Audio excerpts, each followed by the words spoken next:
बुंदेलखंड की राजधानी बरेली में भारतीय जनता पार्टी की मजबूत गढ़ में चुनाव के दौरान तीखे शब्दों की गूंज है। जैसे जैसे मतदान का वक्त नजदीक आ रहा है, भाजपा और इंडिया गठबंधन के बीच इल्जामात का सिलसिला तेजी पकड़ता जा रहा है। पीएम मोदी से लेकर गृह मंत्री अमित शाह, रक्षा मंत्री राजनाथ सिंह, सीएम योगी और भाजपा की सेकंड लाइन में डिप्टी सीएम केशव प्रसाद मौर्य, ब्रजेश पाठक के कार्यक्रम हो चुके हैं। इनके जवाब में इंडिया गठबंधन की तरफ से समाजवादी पार्टी के अध्यक्ष अखिलेश यादव अकेले मोर्चा संभाले हैं। भाजपा नेताओं की तरफ से राहुल गांधी और अखिलेश यादव को शहजादा कहकर पुकारा जा रहा है। दंगों से लेकर पाकिस्तान का नाम भी गूंज रहा है। कांग्रेस के मैनिफेस्टो पर प्रहार हो रहे हैं तो सपा के परिवारवाद पर कटाक्ष।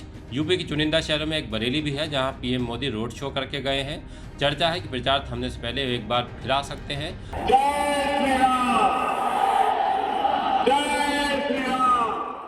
दरअसल इन लोगों की नीयत ठीक नहीं है। दो शाहजादों की जोड़ी भी देखिए कैसी है।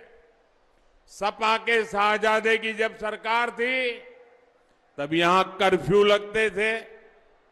माताएं बहनें गहने पहनकर, मंगलसूत्र पहन करके खुलेआम नहीं निकलती थी।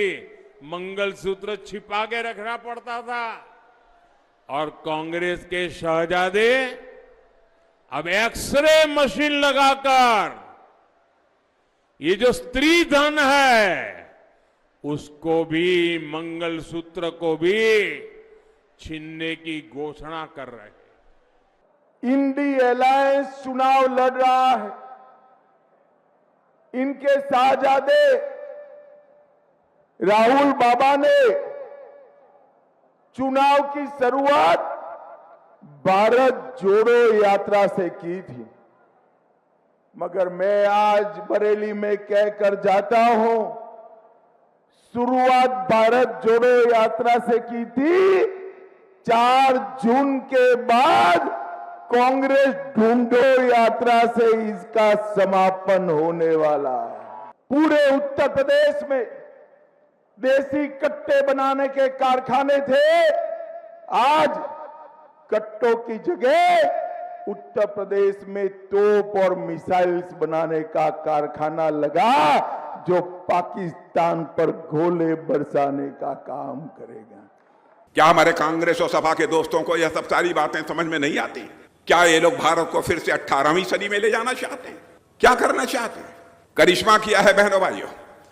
अब मैं रक्षा मंत्री हूं, आपको आश्चर्य होगा, तो गोले, मिसाइल, बम, यहां तक कि बंदूकें, अच्छी खासी बंदूकें ये लोग दुनिया के दूसरे देशों से मंगाते थे और हमारे देश के सेना के जवान उससे हमारे देश की सीमाओं की रक्षा करते थे। क्या तमाशा था? क्या भारत में योग्यता, प्रतिभा और क्षमता की कमी है? फैसला लिया हमारी सरकार ने, हमारे प्रधानमंत्री। और बहनों भाइयों, 2014 में केवल 600 करोड़ के छोटे छोटे नट बोल्ट हम दुनिया के दूसरे देशों को देते थे, छोटे छोटे देशों को। आज सीना ठोक कर आप कहना दुनिया के सामने 6 साल के अंदर वह करिश्मा हो गया। 21,000 करोड़ रुपए का एक्सपोर्ट हम लोगों ने दुनिया को किया है, यह सब रक्षा सामग्रियों का। आज सत्ता से वंचित हुए, अब कैसे तड़प रहे हैं लोग? जैसे बिन पानी मछली तड़पती है, क्योंकि अगर सत्ता के लोग रह नहीं सकते। आप सोचिए, ये लोग जाति का सहारा लेंगे लेकिन परिवार तक सीमित हो जाएंगे। आपने देखा होगा समाजवादी पार्टी ने एक ही परिवार के सब लोगों को निकलते, अपने ही परिवार के बाहर कोई नहीं है। इस बार तो कांग्रेस 40 भी शायद सांसद जीत पाएगी कि नहीं जीत पाएगी। इंडी गठबंधन टाँय फिक्स हो गया है और गप्पू और पप्पू की जोड़ी फेल हो गई। राहुल और अखिलेश की जोड़ी है वो बहुत मजबूती के साथ पहले भी फेल हो चुकी है और इस बार तो सुपर फ्लॉप शो साबित होगा। भाजपा के लिए यहाँ का चुनाव बेहद अहम है। मंडल की 5 सीटें बरेली, आंवला, बदायूं, पीलीभीत, शाहजहांपुर बचाने की चुनौती है।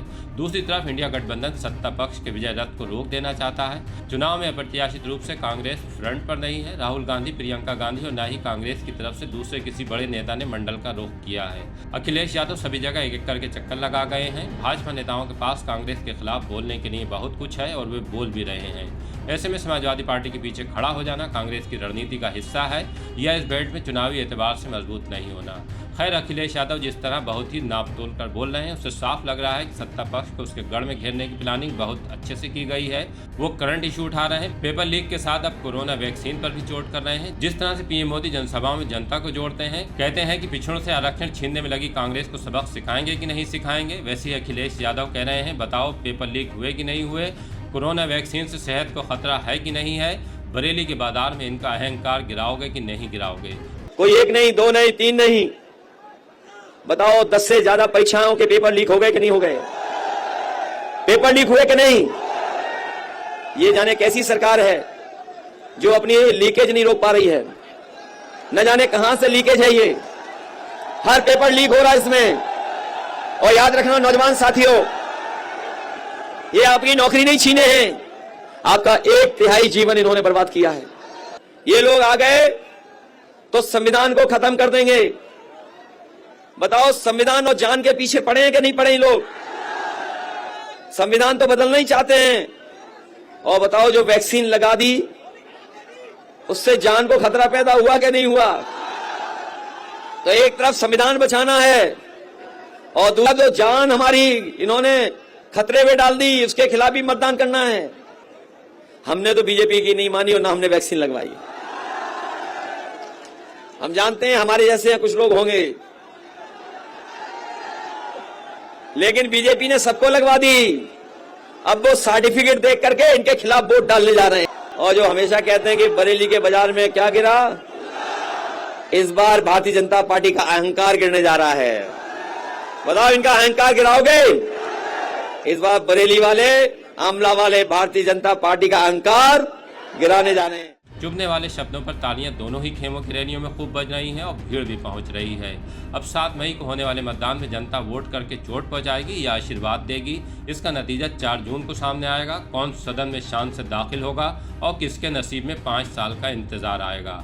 देखते रहिए द लीडर हिंदी, खरी बात मजबूती के साथ।